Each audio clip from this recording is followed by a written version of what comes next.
The man had taken Cindy down many streets she had never seen before. He told her that he was taking her to his home. There were so many turns and side streets they walked that she couldn't remember how they had gotten there. But after some time, the man had smiled. He pointed to a rather small shop. It was painted red and green. The title read, Santa's Workshop. It made Cindy smile. "You live here?" she said with a giggle. "I do indeed, my little miss. I live and work here," he said with a smile. "Are you one of Santa's elves?" she asked. "Oh, no, my dear. I'm not an elf. But I am one of his... let's just say I'm one of his helpers. You see, I make toys. But not just any toys. I make very special toys for all the young boys and girls who are on the nice list," he said gleefully. "Oh, wow," she said with cheer. "I never knew anyone who could make toys. Would you like to know a secret?" he said. Cindy nodded her head. "You have to promise not to tell anyone, okay?" She crossed her heart. "Well, I'm actually the best toy maker in the world, but shh, don't tell anyone, okay?" Cindy smiled. "But why not?" she asked. "Well, you see, if everyone knew that, then I'd have kids from all over the place coming to get my toys. But like I said, my toys are for very special kids who have been extra nice, you see." Cindy smiled and she nodded her head. The old man led them inside. He had a small furnace that was lit. It felt great against Cindy's frozen hands and face. There was a sweet scent in the air. It smelled of chocolate, cinnamon, and cloves, things she hadn't smelled in such a long time. The toy maker smiled, and from the top of the stove he pulled off the kettle. He grabbed a white mug and filled it with the liquid. He handed it to Cindy, and much to her delight, it was indeed hot cocoa. Her lungs inhaled the aroma. She was relaxed. Her first sip melted away the chill and hardships. For the briefest of moments, the world felt nice again. Her senses no longer dull and gray, but bright and colorful. It felt as though she had left the world behind her. She sighed peacefully. The toymaker smiled. He walked over to a workbench that looked as old, if not older, than he. The man placed Anna onto it and began to examine her. He clicked his teeth and murmured to himself. Cindy watched as the man continued to study. After a few minutes passed, he finished his examination and turned to Cindy with a gleeful smile. "I have concluded that this indeed is one of my dolls." He jumped with joy and clicked his heels. Cindy was amazed. That doll had been passed down from her grandmother from when she was a child, to her mother, and now to her. "So you can fix her!" Cindy exclaimed. "No!" the man said, still with cheer. "Then why are you smiling?" asked Cindy, puzzled. "Because now I can make you your very own doll." "Oh, it's been so long since I've made a toy." The toy maker's smile turned into a long, deep stare. Almost immediately he broke away from it, shaking his head. He began frantically searching around his shop, opening boxes and cupboards, throwing fabric and woods, not at all happy with his findings. He muttered frequently, "Nope, did that. That's boring. This... what was I even thinking, keeping this?" Finally, the man stopped his frantic search. He looked at Cindy, his eyes wide with delight. I know. Okay, here's what we're going to do. But I'm going to need your help, okay?" he said excitedly. "Okay," said Cindy, still confused. "I don't have the materials I need.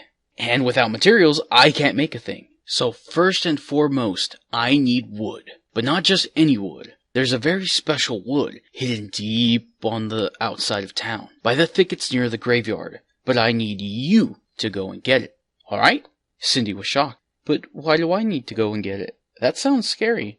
"Well, because, my dear, who else is going to cook dinner?" he said, wagging his finger. "It's a very special wood, ash in color, soft yet firm. There's a log that has already been cut down. I just need you to go and fetch it, okay? Here, I'll even let you borrow this wagon, so you don't have to carry it back," the man said, rushing her out the door. Cindy tried to protest, but it was all in vain. Now, don't dilly-dally. Old ash-colored log in the thicket, already cut next to the tree with the red leaves, okay? Good, now off you go." The man pushed her out of the door. Cindy, still confused, took a few steps out. She turned around. "But what about..." Before she could finish, the toy maker opened his door and pushed out a red wagon. It took Cindy a long while to reach the thicket. She could see the large trees with the red leaves. The sight was familiar to her. As she neared the trees, she could see her mother's gravestone, and right next to it, 2 men stood digging a new grave. Cindy's eyes welled up with tears. The wind began to pick up, and from it came a soft hum. It sounded almost like her mother's. Something inside Cindy stopped her tears from falling, and with a new vigor, she made her way to the tree. She searched the ground and found the cut log. It looked old and had been caked with mud. It took her a few tries, but she was able to set it in the wagon. It was nightfall by the time Cindy returned. She was glad to be back. She opened the door and entered the workshop. The warm air still carried the sweet smell of something delicious. The toymaker helped her inside and marveled at the log. He placed it onto his table and made Cindy a bowl of stew. It was the best thing she had eaten in so long. She ate 3 bowls that night, and when she was sleepy, the toymaker placed her in a small bed that he had made for her, and she fell right to sleep. Cindy didn't dream about food that night, but instead dreamt about her mother. Before the war had started, she dreamed that they both lay out in a field, talking, singing, and all the while picking flowers. She slept and she dreamed, not ever wanting to wake up. The sun had already risen high when Cindy had awoke. She got up from her bed and walked over to the table. The old log was no longer there, but instead a wooden mannequin lay bare, with no features or clothes. Cindy smiled. Already it looked amazing. The toymaker entered the shop. "Oh, good morning, my dear. I was just out getting a few things." "Ah, I see you've found her. Well, I know she's not done but I assure you she will be great." The man had fresh bread and cheese in his hands. He made them breakfast. Cindy ate till she was full. "Well now, my dear, I should be getting back to work. But first I need to ask you a few questions, if that's okay." Cindy nodded her head. "I know this might be tough, but can you tell me about your mom? What was it about her that you remember most fondly?" Cindy grimaced for a moment, but she closed her eyes and she thought real hard. "Well, I remembered my mom always smelled of lavender. It was her favorite flower. Her favorite dress was blue in color, and it had painted lavender flowers all over it. It was her favorite dress. Daddy had gotten it for her for their anniversary. She was buried in it. She was the best mom in the world. She always did her best to make sure people were okay. She loved me no matter what I did." The toymaker nodded his head. "And how about your father, dear?" "Well, Daddy was a strong man. He always made sure that me and Mama were always safe. He used to tell me all kinds of different stories. He loved to make us laugh. Even when we wanted to cry, he never liked us being sad. Everything changed when the war started, though. My daddy, he gave up everything for me and Mommy. He even sold his favorite pocket watch to pay for us so we could have something to eat. I remember one night he and Mama got into a huge fight because she wanted to sell the dress instead of the watch, but he did it anyway. The only thing he was able to keep was his work boots. He said if he didn't need them so badly, he would sell them too." Cindy was going to continue, but the man raised his hand. That's enough. Thank you, hon. You know, your mother and father loved you very much. Now, I need to get back to work. It's going to be rather noisy in here, so why don't you come back a little later, okay?" Cindy grimaced. "You don't like the other kids, do you, sweetie?" She nodded. "Okay, tell you what. I need you to run an errand for me, okay? You see, I need you to deliver this very special letter to the postman, but not just any postman." He leaned in close and whispered, "It's an elf postman. This letter needs to get to the big man, but it needs to be secret. You can find this postman near the old broken bridge. It's a long walk from here. Do you think you can do that for me?" Cindy nodded her head in excitement. "Now, don't be afraid, sweet, of how the elf looks. He just needs to stay hidden. He might be dressed up like a troll, but once he sees the letter, he'll know who sent you. So don't be afraid, okay?" He handed her a black envelope. "Now run along." Cindy walked over to the door. Before she shut it, the toymaker said, "Please be safe."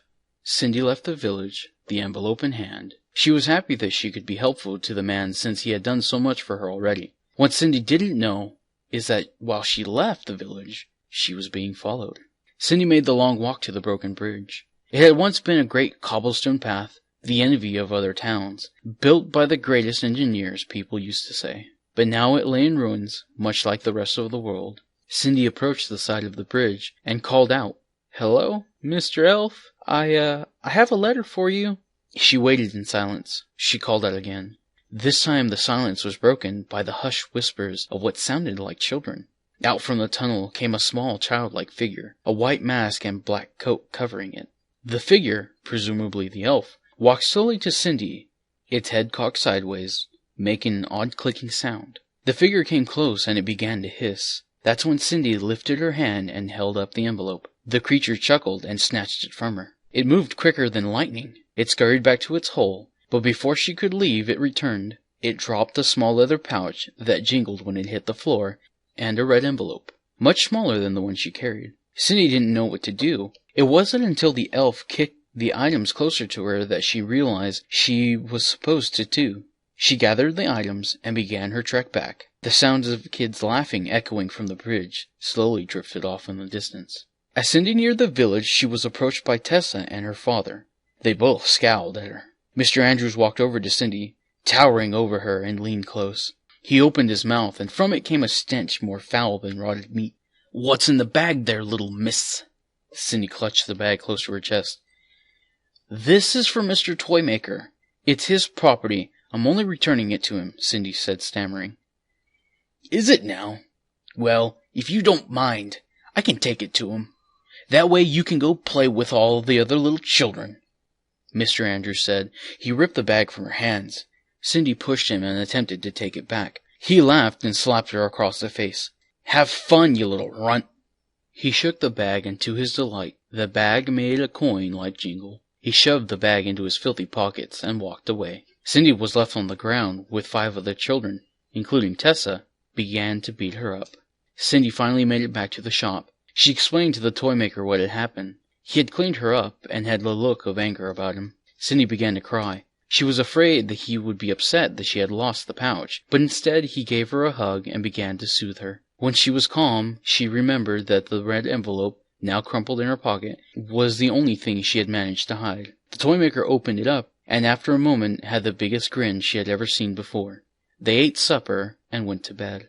A few days had passed, and Cindy still had not seen the doll since the day it had been carved.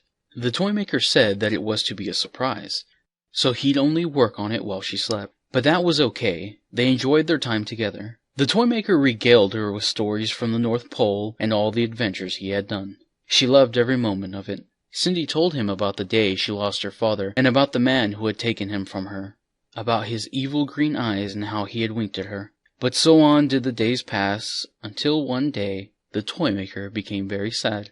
It was now the last week before Christmas, and the toymaker looked so down. He didn't eat, he didn't talk, and he didn't smile at all. Cindy asked him what had happened to make him so sad, and he explained to her that he would have to leave after tonight, and that he could not stick around. He told her that he was needed elsewhere. Cindy was heartbroken. She didn't know what to say. She had no one to come home to, and nowhere to live. The toymaker sighed. He gave her his coat and the last bit of food. He told her he was sorry, but that he would still make good on his promise of finishing her doll, but it wouldn't be for a while. The toymaker gave her one last hug and sent her out of the shop. The days rolled by, and all Cindy did was cry. She felt so alone, so lost and forgotten. Her dreams were not sweet and had turned to nightmares. She stayed locked away in her room. The world can be so very cruel. But on the morning of Christmas Eve, Cindy was woken up by the sound of the whole village cheering. She ran down the stairs and out her front door, up to the entrance of the village. And from the village gates entered many large trucks.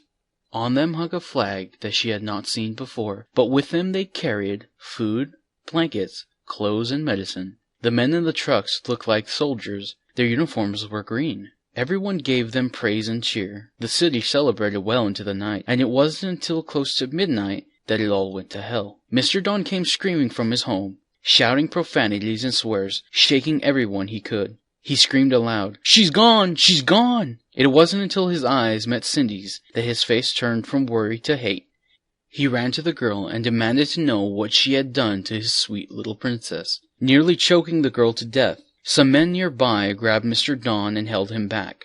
To the men he spouted nonsense, talks of an old toymaker who had stolen his daughter. One of the soldiers said something in a language foreign to Cindy, except for one word that she had heard too often: whiskey. It wasn't until Cindy caught her breath that she realized what Mr. Don was saying. With cheer in her heart, little Cindy ran to the workshop as fast as she could. Had he returned, she wondered? Maybe he was here to take her with him back to the North Pole. Cindy finally reached her destination, but to her dismay, the building was gone. The only thing left was a pile of rubble. Had the building collapsed? The rubble looked like it had not been disturbed, not since it had fallen. Cindy walked up to the pile of debris, and to her surprise, there, under a pile of wood, lay a box wrapped like a present. She cleared off the panels, and on the tag it read, "To my little darling Cindy, with much love and care, from Toymaker." Cindy ripped open the package, and from it came a beautiful, strawberry red-haired doll that wore what looked and smelled like her mother's favorite dress. She had on stunning soft brown leather shoes, and had the most familiar dark green eyes. There was a note stuck in the doll's hand that said, "Though I am not here, you should not fear, for love was used to make this doll. Don't ever feel alone, for you did not cast any stones, and so should your glass house stay up.